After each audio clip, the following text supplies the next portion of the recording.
Hello everyone, आपके अपने YouTube channel रामयास Jharkhand में स्वागत है। आज हम आरबीएससी क्लास 12th के सेकंड चैप्टर विलयन के अंतर्गत विलेयता एवं ठोसों की द्रव्य में विलेयता एवं ठोसों की द्रव्य में विलेयता के बारे में अध्ययन करेंगे। ठोसों की द्रव्य में विलेयता को जानने से पूर्व विलेयता को जानना अति आवश्यक है, जो इस प्रकार से है। किसी पदार्थ की वह अधिकतम मात्रा जो निश्चित ताप पर विलय की एक निश्चित मात्रा में घुली हुई हो, उसे पदार्थ की विलेयता कहते हैं।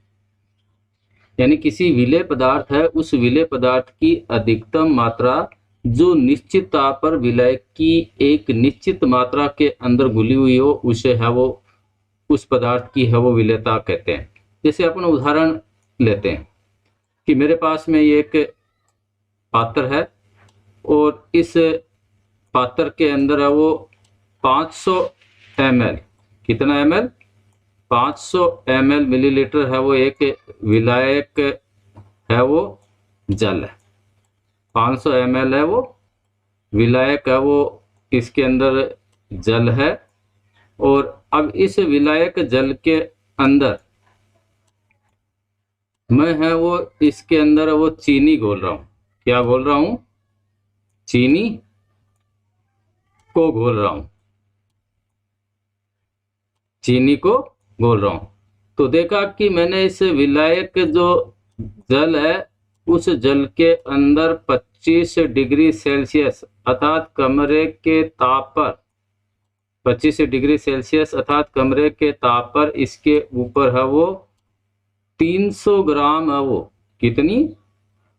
300 ग्राम है वो चीनी घुलती है। इसके अंदर है वो 300 ग्राम है वो चीनी घुलती है, अर्थात इसकी जो विलेयता है वो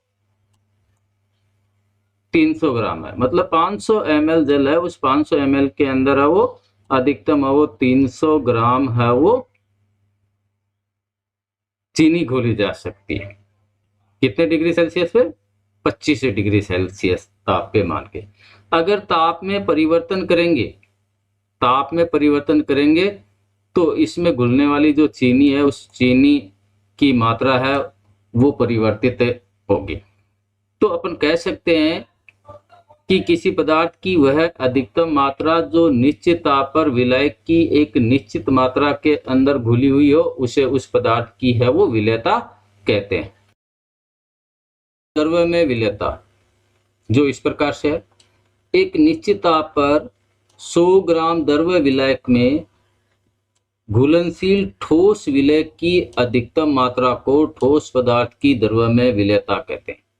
यानी एक निश्चित ताप के ऊपर 100 ग्राम जो द्रव्य विलायक है, उस द्रव्य विलायक के अंदर द्रव्य विलायक है, उसके अंदर घुलनशील या घुले हुए विलय की अधिकतम मात्रा को है वो ठोस पदार्थ की द्रव्य में विलेयता कहते हैं।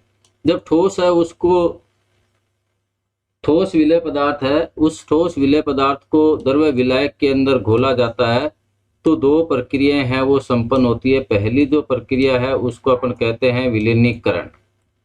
पहली जो प्रक्रिया है वो संपन्न होती है वो विलीनीकरण की। और जो दूसरी जो प्रक्रिया है वो जो संपन्न होती है वो इसके अंदर है वो क्रिस्टलीकरण की। तो ठोस है, उसको जब ठोस विलय है, उस ठोस विलय को विलायक द्रव्य के अंदर घोला जाता है तो दो प्रक्रियाएं संपन्न होती है। एक तो विलीनीकरण और दूसरी प्रक्रिया है उसको अपन कहते हैं क्रिस्टलीकरण। विलीनीकरण की प्रक्रिया में क्या होता है कि ठोस विलय को द्रव्य में घोलने पर विलय पदार्थ है उसके जो घुलने की जो प्रक्रिया होती है, क्या होती है? उसके घुलने की जो प्रक्रिया होती है, उस घुलने की प्रक्रिया को है वो विलीनीकरण कहते हैं। कि ठोस विलय पदार्थ है उसको द्रव्य विलायक के अंदर घोला जाता है तो विलय पदार्थ है वो द्रव्य विलायक के अंदर है वो घुलने लग जाता है, इसको विलीनीकरण कहते हैं।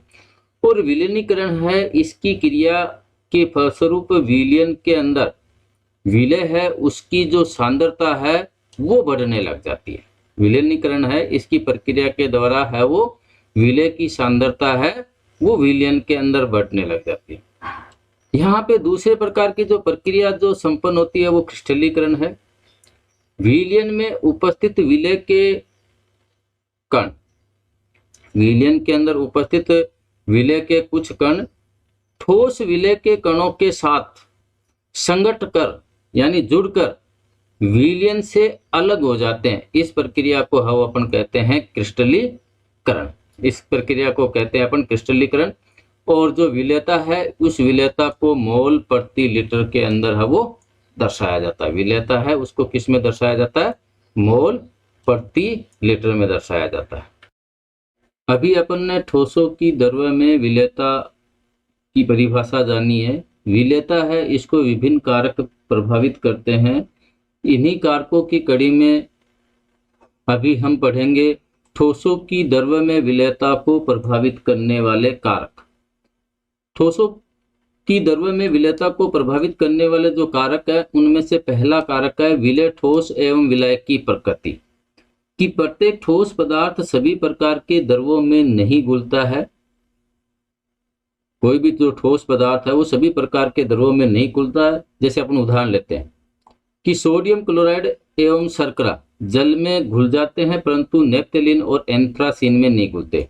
यानी अपना जो नमक है, नमक और चीनी है, जब इसको जल के अंदर घोला जाता है तो ये जल के अंदर है वो आसानी से घुल जाते हैं, परंतु जब इन्हीं को नेफ्थेलिन और एंथ्रासीन में घोला जाता है तो ये इसमें नहीं घुलते।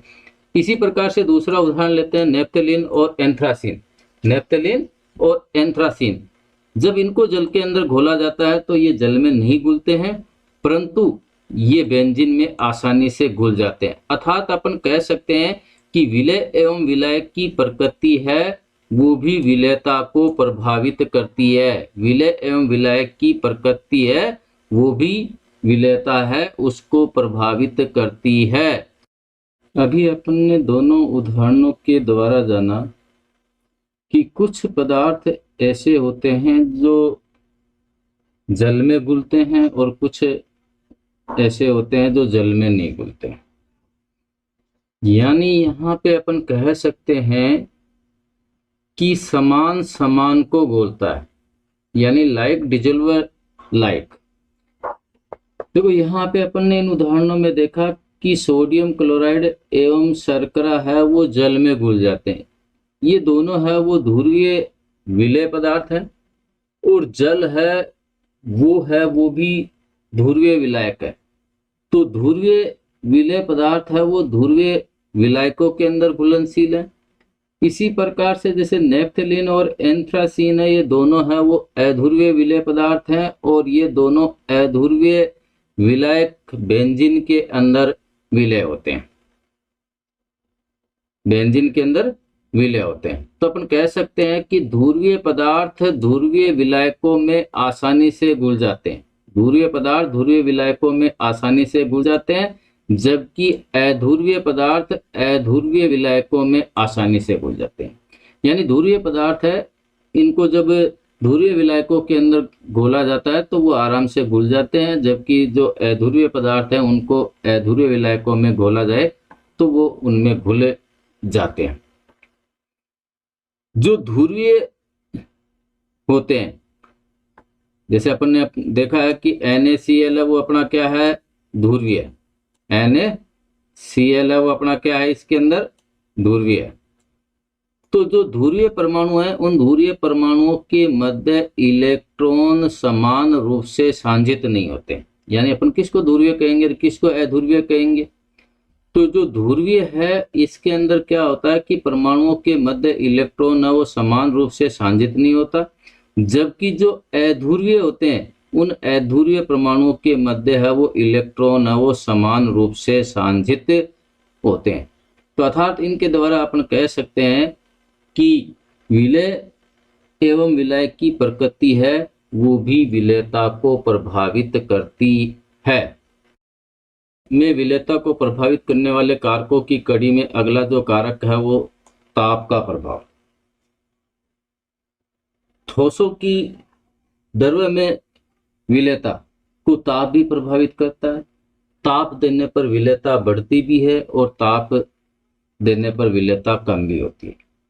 और इसको लासाते लिए है उसने सिद्ध करके भी बताया है, और इसके लिए उन्होंने कुछ उदाहरण दिए, जिसमें से पहला उदाहरण है, यदि ठोस विलेय पदार्थ को द्रव्य विलायक के अंदर घोलने पर ऊष्मा अवशोषित होती है तो ताप बढ़ने पर ठोसों की विलेयता के अंदर वृद्धि होती है। यानी जब किसी विलेय ठोस पदार्थ को विलायक द्रव्य के अंदर घोला जाता है और घोलने पर ऊष्मा शोषी अभिक्रिया होती है, तो वहां पे है वो उस विलयन को ताप देंगे, तो ताप देने पर है वो वहां पे विलेय पदार्थ है उसकी विलायक द्रव्य के अंदर है वो विलेयता के अंदर वृद्धि होगी। जैसे अमोनियम क्लोराइड, तो अमोनियम क्लोराइड है, इसको द्रव्य विलायक के अंदर घोलेंगे और द्रव्य विलायक को घोलने पर है वो ऊष्मा शोषी अभिक्रिया संपन्न होती है। तो यहाँ पे जब इसको ताप देंगे तो इसकी द्रव्य के विलायक के अंदर विलेयता बढ़ती है। इसी प्रकार पोटेशियम क्लोराइड है, AgNO3 है, NaNO3 है, Ki है, जब इनको है वो द्रव्य विलायक के अंदर घोला जाता है और विलयन को ताप दिया जाता है तो ताप देने पर विलेयता बढ़ती है। इसी कड़ी के अंदर वो दूसरा उदाहरण है कि जब विलेय ठोस पदार्थ को द्रव्य विलायक के अंदर घोलने पर ऊष्मा मुक्त होती है, ऊष्मा मुक्त होती है यानी ऊष्मा बाहर निकलती है, तो ताप बढ़ाने पर ठोसों की विलेयता में कमी होगी। यानी जब किसी ठोस विलेय पदार्थ है उसको किसी द्रव्य विलायक के अंदर घोला जाता है और घोलने पर ऊष्मा है वो क्षेपी अभिक्रिया संपन्न होती है, ऊष्मा क्षेपी अभिक्रिया संपन्न होती है अर्थात ऊष्मा बाहर निकलती है, तो ऐसे विलयन को अगर जब ताप दिया जाता है तो वहां पे है वो उस ठोस विलेय की द्रव्य विलायक के अंदर विलेयता के अंदर कमी आती है।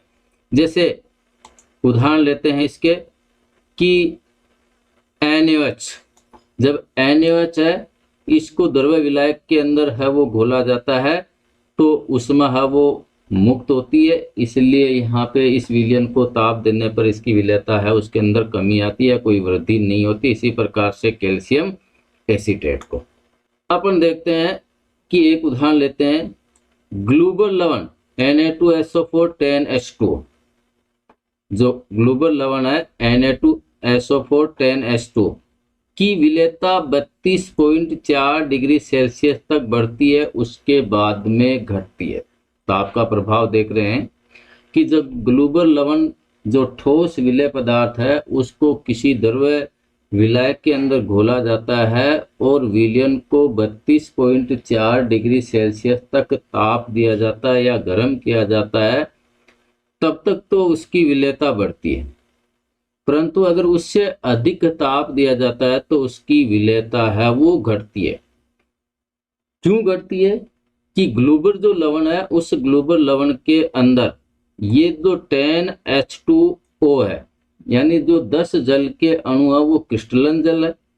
जब इसको 32.4 डिग्री सेल्सियस से अधिक ताप के ऊपर गर्म किया जाता है तो ये जो क्रिस्टलन जल है वो इस ग्लूबल लवण से है वो पृथक हो जाता है और पृथक होने से ग्लूबल लवण है वो एक निर्जलीय लवण बन जाता है और निर्जलीय लवण बनने के कारण से है वो इसकी जल के अंदर या जो विलेयता है वो विलायक के अंदर कम हो जाती है या घट जाती है। ठोसों की द्रव्य में विलेयता को प्रभावित करने वाले कारकों की कड़ी के अंदर अगला जो कारक है वो है दाब का प्रभाव।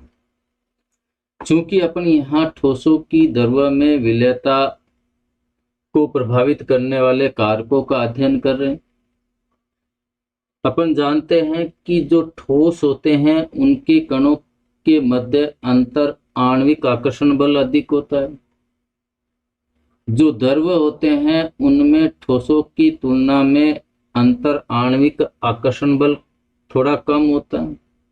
और हम ये भी जानते हैं कि ठोस एवं द्रव्य है वो दोनों असंपीड्य होते हैं, इसलिए ठोसों की द्रव्य में विलेयता पर दाब का प्रभाव है वो नगण्य होता है, अर्थात नहीं पड़ता है कि ठोस एवं द्रव्य दोनों असंपीड्य हैं और असंपीड्य होने के कारण से है वो इनके ऊपर दाब का प्रभाव नहीं पड़ता है।